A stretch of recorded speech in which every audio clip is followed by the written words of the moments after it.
안녕하세요, 주현입니다. 오늘 찍을 영상은 파트 7 공부를 파트 5, 6보다 더 많이 해야 되는 이유 5가지에 대해서 제가 말씀드리겠습니다. 공부한 걸로만 따지면은 파트 5, 6가 하는 게 더 맞는 것 같은데 파트 7 공부하면은 공부한 것 같지도 않고 그냥 시간만 나가는 것 같고 문제만 많이 틀리고 답은 모르겠고 해석은 잘 안 되고 여러 딜레마가 많잖아요.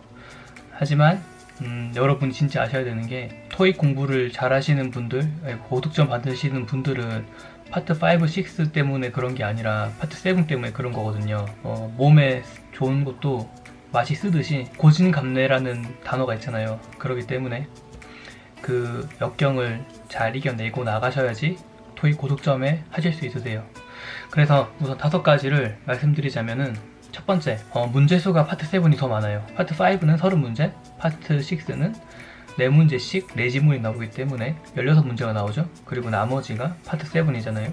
그래서 파트 7이 50문제 이상이기 때문에 무조건 파트 7을 많이 맞으셔야 돼요. 여러분들이 아무리 문법 공부를 많이 하셔도 그날 컨디션과 뭔가 난해한 문법이 나왔을 때 찍으시는 문법이 분명히 있거든요. 그 어떠한 경우에 여러분들이 공부하시는 문법이 무조건 나온다는 보장도 없고 이렇게 문제가 많기 때문에 파트 7 공부를 많이 하셔야 돼요. 똑같은 시간을 들여서 한다고 하더라도 파트 7이 더 비중이 많잖아요. 문제가 많고. 그래서 파트 7 공부를 더 많이 하셔야 됩니다. 두 번째, 파트 7 문제를 많이 공부하시면서 읽는 문장이 많잖아요. 그런 문장이 많을수록 영어에 대한 문장 이해도가 높아지게 되는데 선생님들한테 많이 아마 들으셨을 건데 영어 공부는 문장을 통해서 한다고 아마 하실 거예요. 그 말이 무슨 말이냐면은 문장을 많이 읽을수록 익숙한 문장 어구가 있어요. 어떠한 동사 뒤에는 어떠한 전치사가 오고 어떠한 동사 뒤에는 어떠한 동명사가 오고 어떤 분사가 오고 정확한 문법이라기보다는 언어라는 거는 언어가 만들어지고 문법이 만들어지는 거란 말이에요. 그렇기 때문에 많은 문장을 통해서 해당 문법이 생기는 거거든요. 파트 7 공부를 하시면서 문장을 많이 읽다 보면은 파트 5, 6를 문제 푸는 데 있어서 어쨌든 그 빈칸에 해당하는 답이 가장 익숙한 게 답이에요. 이것 때문에 이게 정답이 아니고요. 뭔가 이 단어 뒤에는 이 말이 올 것 같아. 그런 뭔가 익숙하거나 아니면은 이러한 느낌 같은 것을 키우시는 게 언어를 잘하시는 길이거든요. 제가 학교를 다니면서 제 주변에 있는 언어 하는 학생들한테 들어봤을 때 항상 언어를 잘하기 위해서는 그런 느낌을 많이 키우라고 하더라고요. 그 직관력이라고 하는데 토익은 어쨌든 문제 은행이고 많이 나오는 게 반복돼서 나오기 때문에 파트 7에 나오는 문장들이 어차피 파트 5, 6에 나오는 문장과 난이도가 차이가 나지 않아요. 똑같은 기간에서 내는 거기 때문에 똑같은 수준의 문장이란 말이에요. 그래서 파트 7을 많이 공부하시다 보면은 자연스럽게 문법에 대한 지식도 늘어나요. 단순히 투부정사, 동명사, 분사 이런 걸 공부해서 아는 게 아니라요. 많이 읽다 보면은 왠지 이거일 것 같아 라는 느낌이 들면은 영어 공부를 잘하고 계시는 거예요. 그리고 세 번째, 독해력을 키울 수 있습니다. 독해력은 정말 중요하죠. 파트 7을 문제 푸시는 데 있어서 두려운 게 사라지시면은 RC 시험 치시거나 연습하실 때 공부하시는 데 있어서 정말 두렵지 않을 거예요. 왜냐면은 독해력을 바탕이 되면은 물론 빨리 읽을 수 있고 그만큼 빨리 읽음으로써 2번, 3번 더 읽을 수 있죠. 처음에 느리게 읽을 때보다는. 하지만 독해력이 올라간다는 것은 한 번 읽었을 때 더 많은 정보를 캐치할 수 있는 거예요. 그래서 같은 시간에 같은 양을 읽어도 정답력이 높아지기 때문에 이 독해력이 높아짐으로써 파트 7을 잘하는 건 물론이거니와 똑같은 문장을 많이 봄으로써 파트 5, 6의 정답력도 높아지는 거예요. 파트 5, 6를 잘한다고 해서 파트 7을 잘하는 건 아니잖아요. 하지만 파트 7을 잘하게 되면은 파트 5, 6는 자동으로 잘하게 돼요. 그리고 네 번째는 문제 푸는데 시간을 줄일 수가 있습니다. 파트 5, 6, 7을 공부하는 데 있어서 파트 5, 6를 많은 시간을 투자해서 공부를 하지만 거기에 쓰는 시간은 정말 작고 하지만 파트 7 같은 경우에는 75분 동안 정말 많은 시간을 투자하잖아요. 대부분의 학생들이 아마 느끼실 건데 파트 5, 6를 빨리 풀려고 하지만 약간 버벅대거나 그날 컨디션이 안 좋게 됐을 때 평소 시간보다 많이 걸리는 게 정상적인 거예요. 왜냐면 시험이 있기 때문에. 파트 7에 대해서는 정보력이 위에 뭐 지문에 나오잖아요. 그걸 읽고 답을 찾는 거기 때문에 뭔가 파트 5, 6에 나오는 문법 문제처럼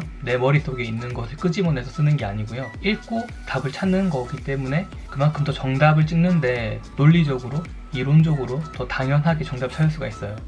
하지만 우리가 시간이 많이 걸리는 이유는 지문을 2번, 3번, 4번 반복해서 읽고 또 보기랑 다르면 또 읽고 이 반복돼서 읽는 것 때문에 시간이 오버되고 나중에 뒷 5문제에 있는 마지막 5세트를 못 풀게 되는 거잖아요. 파트 5, 6 때문에 여러분들이 토익 시험을 치는 데 있어서 시간이 부족한 게 아니고 파트 7에 있는 지문을 2번, 3번, 4번 읽다 보니까 그 시간이 커져서 여러분들의 시간이 없는 거기 때문에 그 시간을 줄이는 데 있어서는 3번에 말한 독해력과 연관되죠.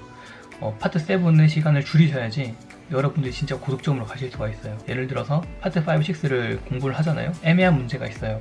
그러면은 우선 스킵해놓고 아니면 찍고 넘어가더라도 나중에 파트 7 문제를 다 풀고 와서 한 번 더 볼 수 있거든요. 하지만 파트 5, 6 문제를 풀고 나서 파트 7에 대해서 문제를 풀려고 할 때 이 시간이 없고 뭔가 시간이 중첩되어서 약간 오버할 것 같은 부담감이 생기면은 더 지문도 안 읽히고 문제도 더 안 풀리게 되는 게 사람 심리예요. 문제를 푸는 시간을 줄이기 위해서는 파트 7을 공부를 더 많이 하셔야 돼요. 5번째 이유는 문제를 푸는 데 있어서 더 정확성이 높아지는 거예요.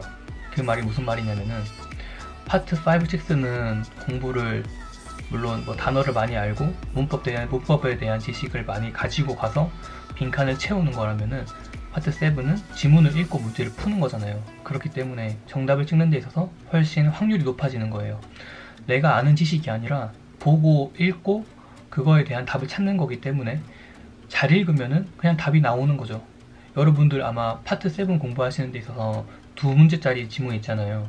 제일 처음 나오는 그 문제는 거의 다 맞으실 거예요. 왜냐면은 지문의 길이가 짧고 내용도 뻔하거든요. 광고문이기 때문에. 그래서 그러한 지문을 푸시다 보면은 아마 많이 맞으시는 분들은 그 지문에 대해서 다 별로 두려움이 없으실 거예요. 7의 후반부 갈수록 이제 지문의 길이가 길고 영어를 많이 읽어야 되기 때문에 그러한 부담감 때문에 파트 7 공부를 약간 덜 하게 되고 힘들어 하게 되고 약간 더 하기 싫어지고 그런 거잖아요. 여러분들이 만약에 7의 그 광고 지문을 다 맞추신다면은 충분히 다 잘하실 수 있어요. 어차피 영어의 수준이 다 거기서 거기거든요.